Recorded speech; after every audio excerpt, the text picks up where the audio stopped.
Okay. And probably now the biggest one is the well-being, right? It's the work-life balance, right? And what do you want to share there? Well, when it comes to rating how you're doing with your life, we've kind of already talked about how am I doing with the body that I've created? How am I doing with what is my body reflecting to me? Do I have some pounds that I need to lose weight? Or am I feeling like my energy level's lower? Am I depressed all of the time? Am I not wanting to move, right? Am I resisting moving, and why am I resisting movement? Right.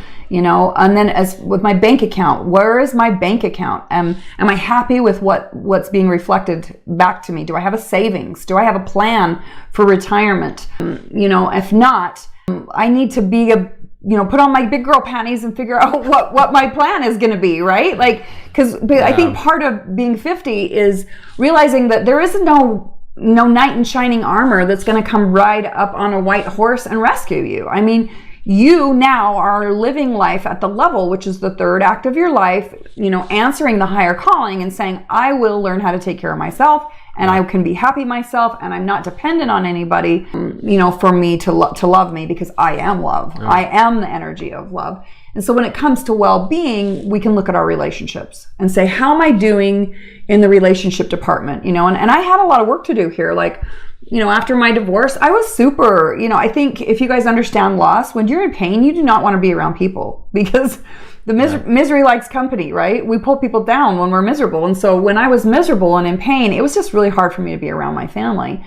And so I had a lot of work to do with when the pain started to lift, and when I started to release a lot of that pain and trauma and get past that. I had a lot of work to do with reconnecting with my children, reconnecting with my grandchildren, making sure that I was building one-on-one relationships with everyone in my tribe, even looking at my relationships with the guys that I was dating.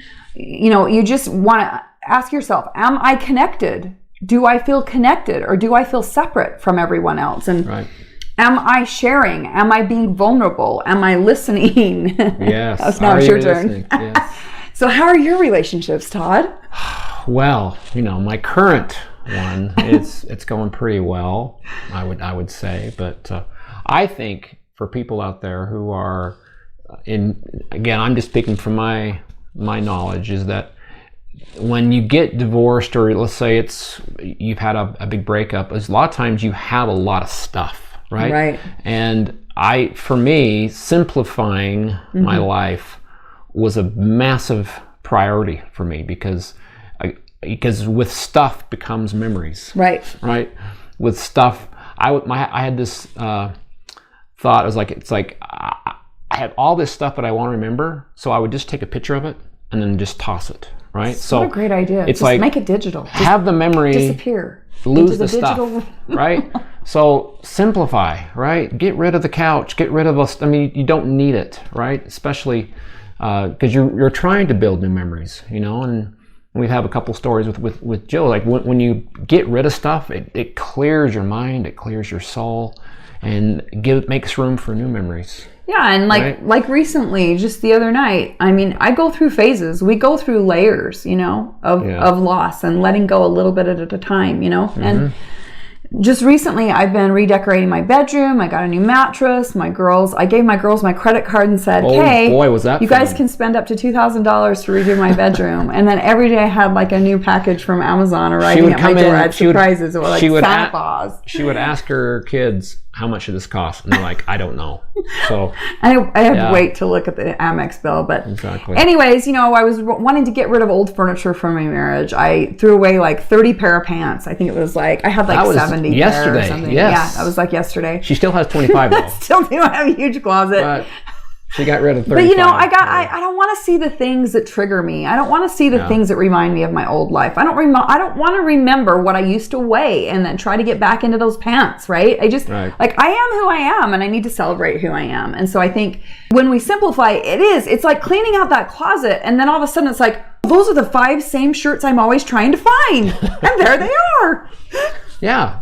It's amazing how many wonderful things you find when you clean out your closet. Yeah, right? And I think that, this whole process of letting go really helps us get clear about our priorities too, and what's important to us, right? That's true. And so if you're hanging on to stuff, you guys, don't realize that, bring that into your consciousness that you might be hanging on, because it could harm your well-being, that you're not cleaning out that clutter and letting yourself get really clear about what's important so that you can live a life full of purpose. Or just do it a little bit at a time, right? Just throw a couple things away every week, whatever. I know it's hard. People they get attached to memories, and it's not like I'll go in there and just chuck everything, right? It's just a little at a time. A little baby steps at a time. Baby steps. Can't eat an elephant in one bite. Nope. That's right. Doesn't work like that.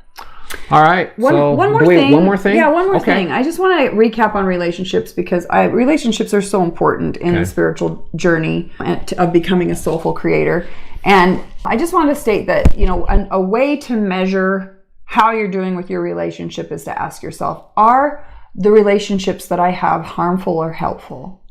Is this a toxic pattern or is it a healthy pattern? And, do the people that I have around me inspire me, and do they support me in my spiritual growth or my spiritual journey, right? Yeah. And sometimes we have to clean house with the people in our lives. And so, the great exercise of your fabulous five, who are the five, who are the five people that you hang around the most, right? Whether it's family or friends, who are you constantly talking, look at your texts, look at your photos. Who are the people that are right next to you? And realize that they're a reflection of you.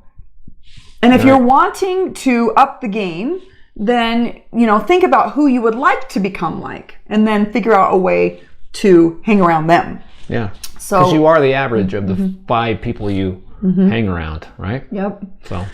So this is all kind of helpful to really rate yourself, on that soulful scale of how you're doing with your health, wealth, and well-being. And, realize that after divorce, you have a blank canvas. And you're in the process of recreating, and this can be a fun process.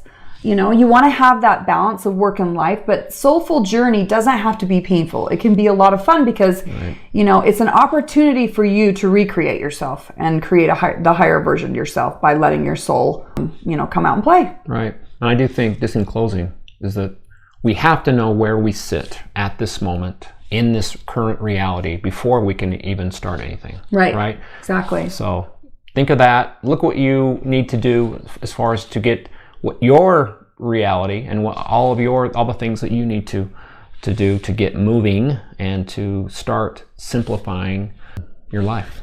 So.